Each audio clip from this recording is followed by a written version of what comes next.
بسم الله إن الحمد لله نحمده ونستعينه ونستغفره ونعوذ بالله من شرور أنفسنا ومن سيئات أعمالنا من يهد الله فلا مضل له ومن يضلل فلا هادي له وأشهد أن لا إله إلا الله وحده لا شريك له وأشهد أن محمدا عبده ورسوله صلى الله عليه وسلم.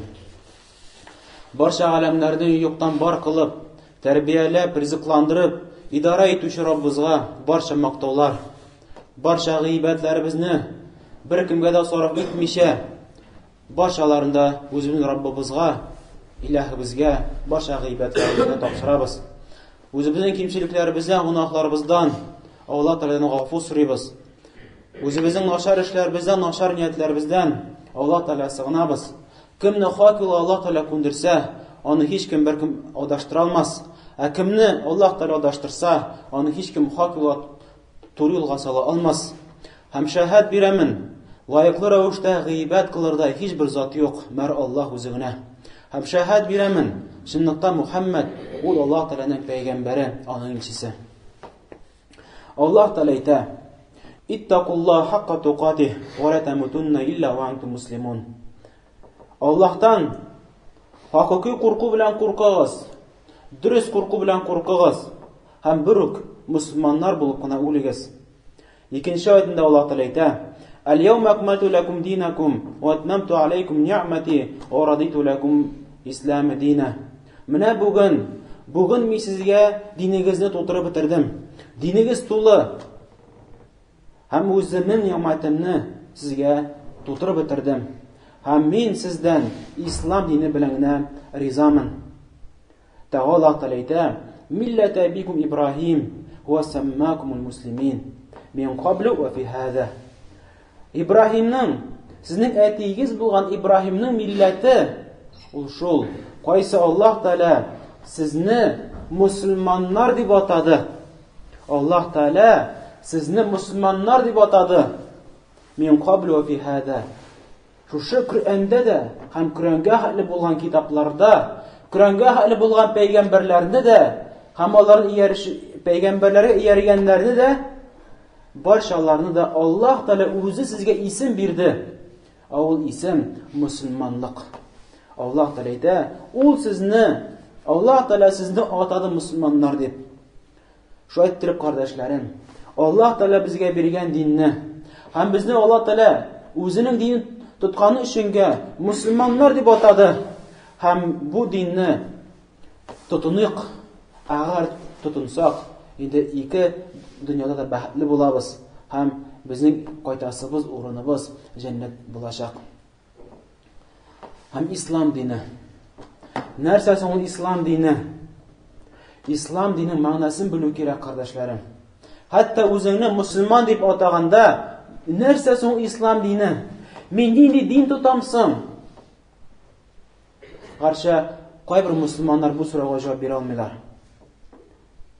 Albatta bu ularga bir zo'r kimchilik. Ulardan so'rasang islom din narsasi ol deb so'rasang, jilga sekretarlar ayta olmaylar. Aytalar din Alloh dini.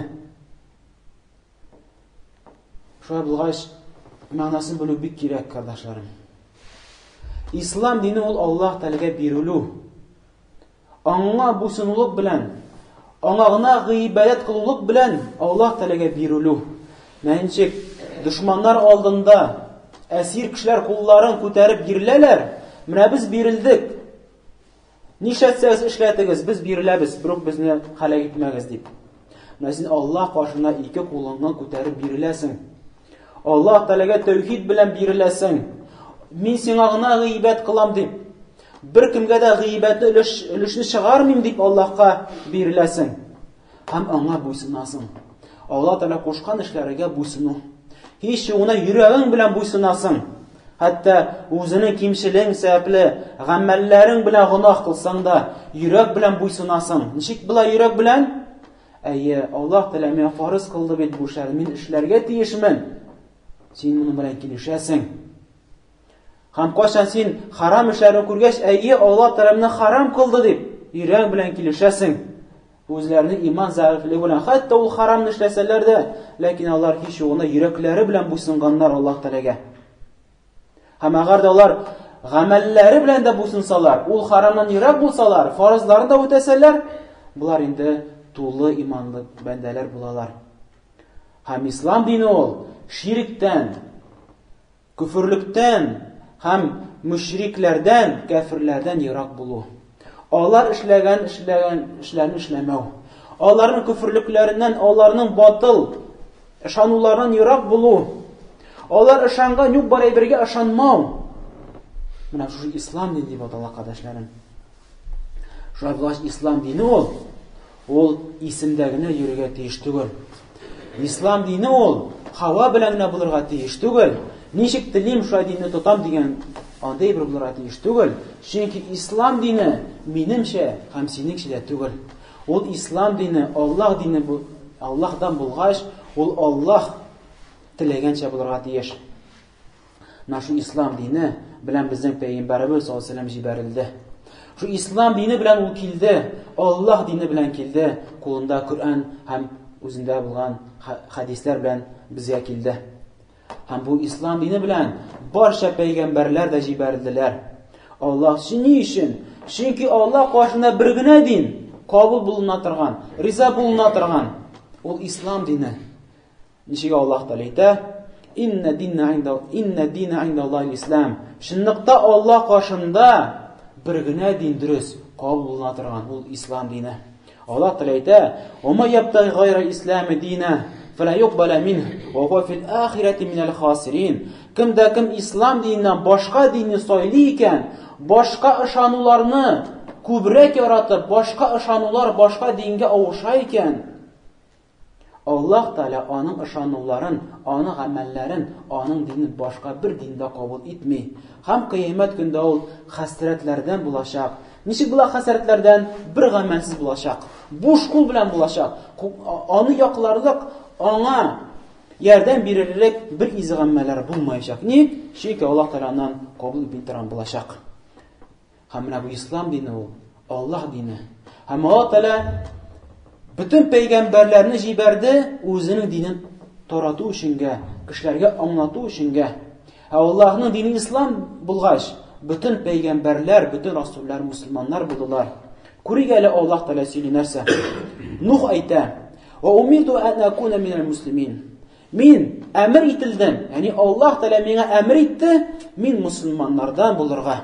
Нух мусламан дип әйтте үзен. Ибраһимны карыйк. Аллаһ Тәгалә әйтә: "Из кала лаху раббуху аслим." Шул вакытны искә төшер. Аның Раббысы Аллаһ Тәгалә әйтте Ибраһимга: "Аслим, ислам кабул ит." Ягъни Аллаһка буйсын, Аллаһка гына гыйбадат кыл, бүтән күфрлектән, ширктән йөзең белән алардан бурыл. Кала, ул әйтте Ибраһим: "Асламту ли раббил аламин." Галәмнәрне барлыкка китерүче Раббыма, Аллаһ Тәгаләгә мин буйсындым, ислам кабул иттем, мин мусламан дип әйтте Ибраһим үзе турында.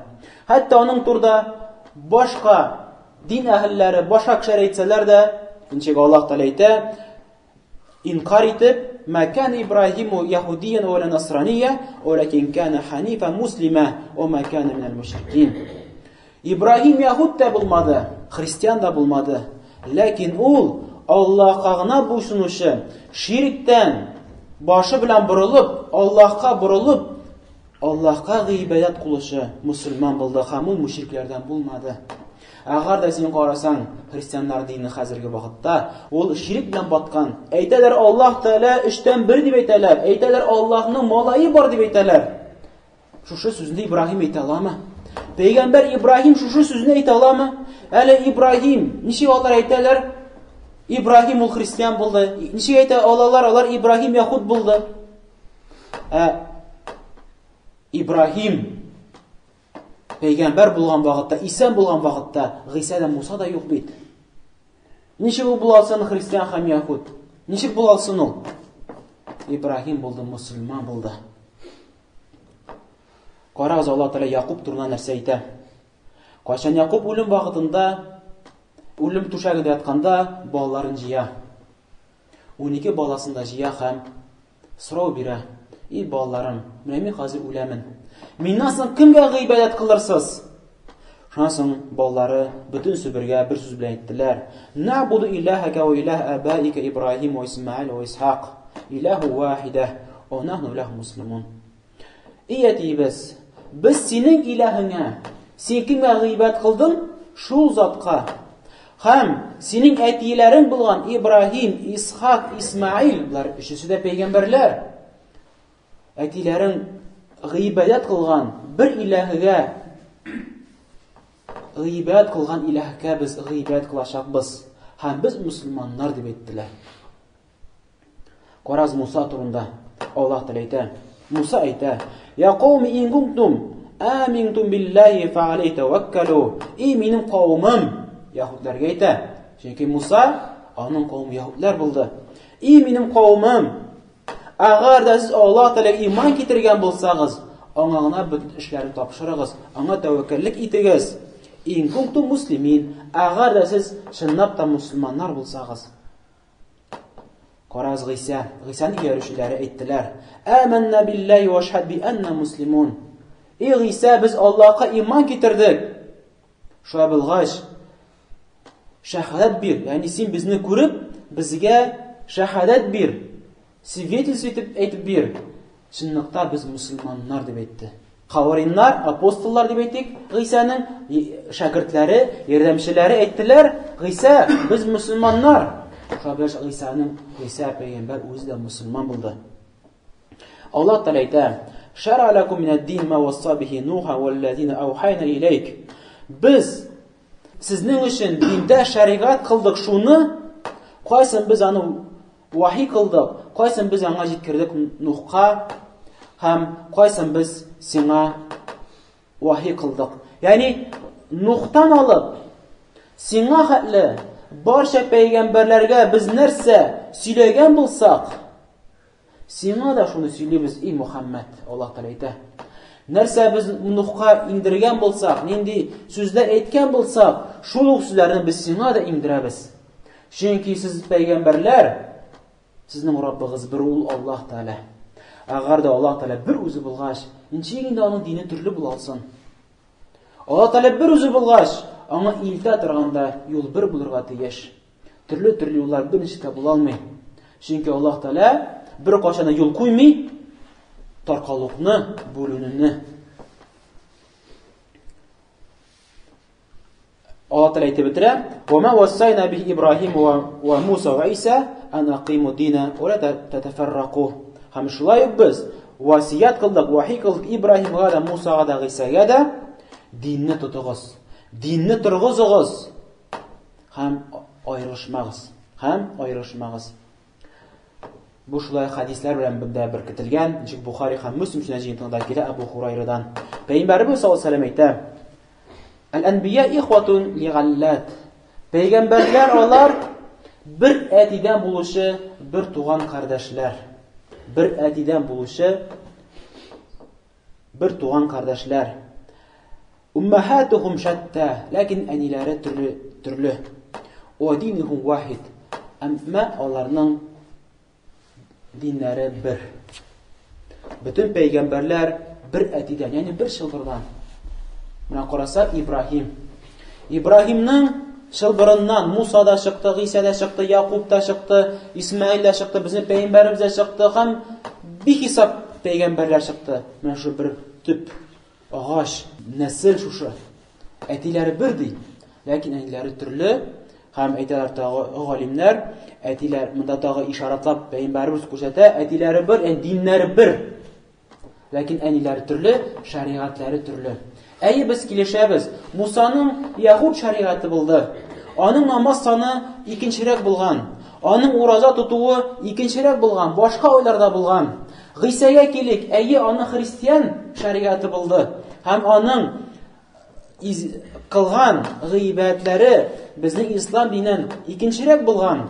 Ләкин дин бит берәү. Аллаһка гына гыйбадәт кылу, ширктән борылу, күфрлекләрдән борылу һәм аңа буйсыну. Менә шу ислам дип атала шушы. Ислам һәм бөтен пәйгамбәрләр дә ошо диндә булдылар. Һәм безнең Пәйгамбәрбез саллаллаһу алейһи ва сәллям Коръән белән төште, Коръән белән иңдерелде, Коръән белән дөрестләде. Моныңчы булган шаригатларны безгә җиткерелде. Коръәнне ачып укып без беләбез. Безгә хәтле булган, Пәйгамбәрбезгә хәтле булган күп пәйгамбәрләр булган. Ибраһим, Исмаил, Якуб, Юнус, Нух, Идрис һәм башка пәйгамбәрләр. Алар барча Аллаһка гыйбат кылганнар һәм безнең пәйгамбәрбез аларны дөресләп әйтә. Чынлап та шундый пәйгамбәрләр булганнар. Чынлап та алар халыкны Аллаһка чакырганнар һәм алар барчалары да бөтенесе мусулман булдылар дип безнең пәйгамбәрбез алейһиссалам ныгытып килә. Шулай булгач, кардәшләрем, менә бу ислам дине. Bütün peygamberlerin dini, Allah'ın dini. Şuna baş anın hakikatini de bilik. İslam dini hakikatini bilik, manasını bilik. Hem anın hükmü bilen kullanık. Hem anın hikmetli hükümleri bilen, zakonları bilen amel kılık. Çünkü İslam dini hükümleri, zakonları kişi uylap tapmagan. Galimler, hazretler, hem peygamberimiz özü de uylap tapmagan. Belki kişilerin Rabbisi bulgan Allah Teala'nın hikmetli, adil hükümleri, zakonları. Şöyle bilgaç kardeşlerim, ey Müslüman kardeş bil, Allah'ın dini, ol nindir kavminin dini tügül, ol Gariplerinin dini tügül, ol Tatarlarının, Başkırtlarının dinleri tügül, ayrım din tügül. Hem şulay senin eti babanın da dini tügül. Ol Allah'ın dini. Ol Allah'ın dini hem Allah dini bir ol. Senin dine milletten bulma. Senin dinin bir. Ol Allah dini. Ana gıybet kulu. Ana şirk getirmev. Hem Peygamberimiz sallallahu aleyhi ve sellem öğretkençe Allah Teala'ga gıybet kulu. Ey milletlerin türlü bullar anda hikmet var. Allah Teala يا أيها الناس إنا خلقناكم من ذكر وأنثى وجعلناكم شعوبا وقبائل لتعارفوا إن أكرمكم عند الله أتقاكم إن الله عليم خبير. Ey kişiler, şunlukta biz sizni barlığa getirdik, hatın kızlar itip de, iratlar itip de. Yani kişiler arasında hatın kızlar da var, iratlar da var. Hem sizni biz kıldık, türlü milletlerge bulduk. Türlü nesillerge, kabilerge, milletlerge bulduk. Tatarlar, Ruslar, Başkırtlar, Garipler, Şuvaşlar, yer üstüne nindiden milletler bulmasın. Allah Teala biz şu etip sizni bulduk. Hatta siz birbirinizni bilsin işinge. Hatta birbirinizni öğrensin işinge. Ama sizning orag'izda Allohga eng yaqini, eng yaratqani, eng yaqini Alloh Taolaga, qaysi siz Allohdan eng qoti qo'rqa turganlari, shunniqda Alloh biluvchi ham butun evrni xabardadir. Ya'ni Alloh qarshında nasl degan bir rol o'ynamay. Alloh qarshında eng taqvoli, eng yaratgan Alloh Taolaga shul qaysi Allah Teala'nın sözlerini ötəvişi, qoşqanların ötəvişi, tıyılğanlardan tıyılışı, Allah'tan qorxuşı. Mənə bu Allah'a eng yaqını, nəsildən tügül. Aytıraq kerak tügül, Gariplər onlar Allah'a yaxınıraq, Tatarlar onlar yaxınıraq, Ruslar onlar yox. Ağırda nindinə millət Allah'a buysınıb İslam dini qabul etib Allah'a başı deyə ikən, mənə bu da indi ol Allah'a yakınlığa. Şuna da Allah Teala aytır: "Ey eyyuhellezine amenu taqullaha hakka tuqatih ve la tamutunna illa ve entum muslimun." Ey iman getirişi bendeler, Allah'tan qorqağız. Näşe Allah'tan qorqu? Qoşqanlardan ötəv, tıyılğanlardan tıyılı. Dürüst qorqu bilen qorqağız. Haqiqi qorqu bilen qorqağız. Olayna tügül, men qorqam da, hem davam etəsən onaqlarını. Olay tügül. Dürüst korku bilen korkağız, hem bürük Müslümanlar bulup buna uğrayacağız.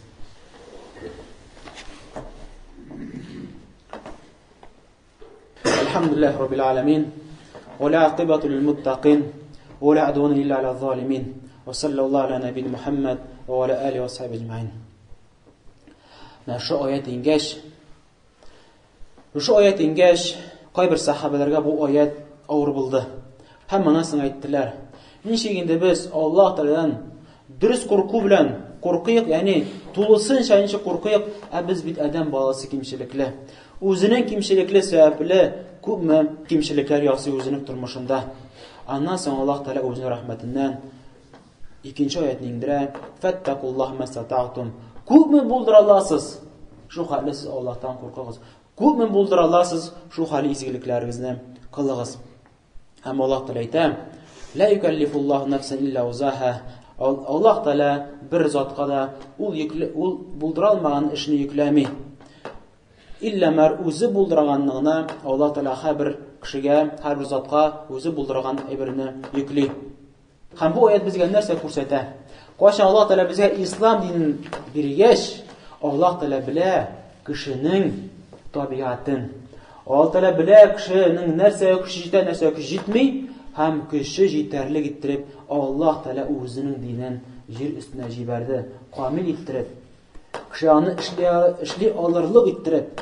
Һәм шуның өчен дә безнең динебездә, Пәйгамбәр Аллаһның динендә бернинде авырлык юк. Һәм шуңа да бу аятка тагы кайтыйк. Аллаһ Тәгалә әйтә: "Ва тамутунна илля ва антум муслимун". Эй мусламаннар, бер үк үлмәгез, фақат мусламаннар булып үлегез. Ничек аңларга соң бу аятны? Ничек аңларга бу аятны? Кеше үзенең яшәгән тормышында ислам диненә тотынып, Аллаһ кушканын үтәп тыелганын тыелып, ул шулай итеп яши. Ни өчен яши? Хәтта үлгәндә мусламан булып үләргә. Үлгәндә мусламан булып үлеп китәргә. Чөнки синең ахирәттәге булган хәлең синең соңгы минутларыңда билгеле булачак. Агар да кеше мин мусламан булып үлеп китә икән, шунда Аллаһ Тәгалә әйтә: "Бер үк мусламаннар булып үлегез, алданмагыз дөньяга". Ә кеше белми кашан ул үләсен. Бүген, иртәгә, бер атнадан соң, бер елдан соң, 5 елдан соң, 10 елдан соң, 20 елдан соң, 50 елдан соң билгесез. Һәрбер кешегә бу караңгы. Әмма агар да кеше һәр вакытта да Аллаһ диненә тотына торган булса, үлем белмәгән җирдә килеп ул мусламан булып үлеп китәчәк.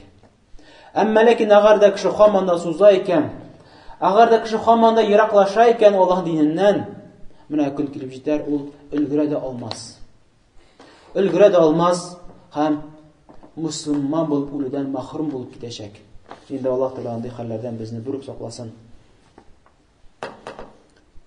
Һәм кайчан кеше вафат булгач, ул мәйтне кабергә куйгач, аны күмгәч, туганнары, күмүчеләр китеп баргач, ике фәрештә килә һәм 3 сорау бирәчәк. 3 сорау соралачак. Кем синең Раббың? Кемгә син гыйбадәт кылдың? Кем синең пәйгамбәрең? Син кемгә иярдең? Һәм синең динең нинди дип сорау булачак. Агар да бу мөмкин булса, ул 3 сорауны да дөрес җавап бирәчәк. Чөнки ул тормыш буе, үзенең гомере буенда ул Аллаһ динен тутушы булды. Ул тырышты Аллаһ динен тутарга. Һәм Аллаһ Тәгаләгә ярдәм бирәчәк. Кабердә Аллаһ Тәгаләгә көч-куәт бирәчәк, ярдәм бирәчәк. Фәрсәләрне күргәч югалып калмаячак, куркып калмаячак. Һәм 3 сорауга дөрес җавап бирәчәк. Һәм аңа җәннәт капкалары, җәннәт тәрәзәләре ачылыр. Һәм кыямәт көне килеп җиткәнче бик тиз, бик җиңеллек белән вакытны үткәрәчәк. Әмма агар да кеше мунафик булса, кафир булса, бузык бәндә булса, бу сорауларга җавап бирә алмый. Бу сорауларга җавап бирә алмый. Кайчан аңа сорау биргәч, кем синең Раббың? Кемгә син гыйбадәт кылдың? Ул белмим дип югалып, калтырап. Чөнки ул белә үзенең нинди халәттә икән. Белә, аны бер изгеле юк. Гынах өстенә гынах ул яшәде. Ул белә. Фәрештәләр килде. Сорау булачак миннән. Ул югалып, калтырап, куркып бетә һәм җавап бирә алмас. 3 сорауга да җавап бирә алмый. Икенче рәветтә килә. Һәм мунафикка килерләр. Һәм мунафиктан сорарлар. Һәм ул әйтер: "Әйе, мин ишеттем. Кешеләр Яни мусламаннар шундый сүзне сөйлиләр иде. Аллаһ Тәала бар, ислам дине дип, Мөхәммәд дип шундый сүзләр сөйлиләр. Без дә аларның артларын кабатладык дип әйтәләр. Ләкин кабатлап кына йөрү ярдәм итми бит. Ничек менә бу хәдистә без күрәбез? Кабатлап йөргән кешегә кабердә ярдәм итмәгән кабатлавы. Ул әйтә кабердә: "Әйе, мин ишеттем, үземнең ата-бабаларымнан да ишеттем. Күрше тирәләрдән да ишеттем. Аллаһ бар, безнең гыйбат кылучы. Ислам дине бар икән, Мөхәммәд дигән пәйгамбәр дә булган, ишеттем" дип әйтә. Ләкин җавап бирә алмый. Җавапка. Ишеткән ул аны, ләкин теленә чыга алмый аны. Алла Тәала аңа иреклек бирми аңа, ул сүзне әйтергә. Чөнки ул лаеклы түгел андый сүзне әйтергә. Шуның өчен ислам дине, кардәшләрем, ул телдә генә калырга тиеш түгел, берничек тә. Телдә генә калу һәм гамәлдә калмау ул буш сүз, ул хыял. Ул хыял, ул җавапсызлык, ул беренче түгел. Һәм кыямәт көндә андый хыяллар бер дә ярдәм итмәячәк. Ярдәм итәчәк синең дөрес ышануың, ярдәм итәчәк синең изге гамәлләрең. Шулай итеп, кардәшләрем, ислам дине ул сине коткара торган, сине җиңүгә чыгара торган Аллаһның дине. Тотын аңа. Аллаһ Тәала сине бу дөнья тормышында коткарачак, җиңү бирәчәк. Һәм бу дөнья тормышында җиңүне беләсең нәрсә ул? Менә ул батыл, кеше уйлап тапкан, бернинди бәясе булмаган, кеше уйлап тапкан ышанулар. Кеше үзенә уйлап тапкан ниндидер максатлар. Кеше үзе уйлап тапкан ниндидер фикерләр. Менә ислам динен тоту белән, син менә бу фикерләргә, менә бу ялган сүзләргә, ялган ышануларга, кеше уйлап тапкан ниндидер хурафатларга син игътибар итмисең. Чөнки синең икенче ышануың. Чөнки син ышанасың Аллаһның әйткән сүзләренә. Чөнки син ышана башлыйсың Аллаһ Тәала сөйләгән сүзләргә. Аллаһның китабын ачып, пәйгамбәребезнең хәдисләрен укып, син дөрес ышана башлыйсың. Кирәкле ышануларга ышанасың. Сине коткара торган ышануларга ышанасың. Һәм син шуайтырып котыласың, менә ул юк бар, бузык әйберләр ышанулардан котыласың. Яни дөрес яши башлыйсың бу тормышта. Бу тормышта Аллаһ Тәала сине ни өчен барлыкка китерде? Шуның өчен яши башлыйсың. Һәм ислам дине сине коткарачак ахирәттә. Нәрсә белән коткарачак? Ничек коткарачак? Сине җәһәннәм газабыннан коткарачак. Ислам дине сәбәпле син җәннәтләргә керәчәксең. Аллаһның ризалыгына керәчәксең. Аллаһның рәхмәтенә ирешәчәксең. Шулай итеп, кардәшләрем, ислам дине белик, өйрәник. Һәм Аллаһ Тәаләгә бер түгел, мең шөкерләрне әйтик. Аллаһ Тәала безне мусламаннардан кылды. Аллаһ Тәала безне мәчетләргә алып килде. Аллаһ Тәала безгә шуны мөмкинлекләр бирде. Аллаһның аятларын тыңларга, пәйгамбәребезнең хәдисләрен тыңларга Аллаһ Тәала безгә шундый мөмкинлекләр биргән. Шуны йөрәкне биргән. Без шушы хәерлеккә ашкынабыз, барабыз. Инде бу, кардәшләрем, бик зур нимәт. Бик зур нимәт. Хәтта ул нимәтне без, хәтта хәзердә без ул нимәтне төбенә хәтле аңлап бетермибез. Инде Аллаһ Тәаләдән сорыйбыз, Аллаһ Тәала безгә хәерле гыйлем бирсен. Аллаһ Тәала безгә хакыйкый юлны, туры юлны, үзе риза була торган юлны Аллаһ Тәала безгә күрсәтсен, алып барсын. Һәм үзе риза була торган гамәлләр кылырга Аллаһ Тәала безгә көч-куәт бирсен. Инде Аллаһ Тәала ишетүче, безнең дуаларыбызны һәм җавап бирүче. Һәм безнең кимчелекләребезне Аллаһ Тәала гафу кылсын. Күпме исраф кылган вакытларыбызны Аллаһ Тәала безнең ул исраф кылган вакытларыбызны кичерсен, һәм инде хәерлерәк әйберләргә алмаштырсын. Безнең дуаларга мохтаҗ булучы мәйетләребезнең кимчелекләрен Тәала гафу кылсын, каберләрен киң кылсын, һәм кабер газаплардан Аллаһ Тәала аларны сакласын, һәм җәннәткә чыгышырга Аллаһ Тәала безгә насыйп эйләсен. Раббана атина фид дунья хасана ва фил ахирати хасана ва кина азабан нар. Гуфраника раббана ва илайкал масир.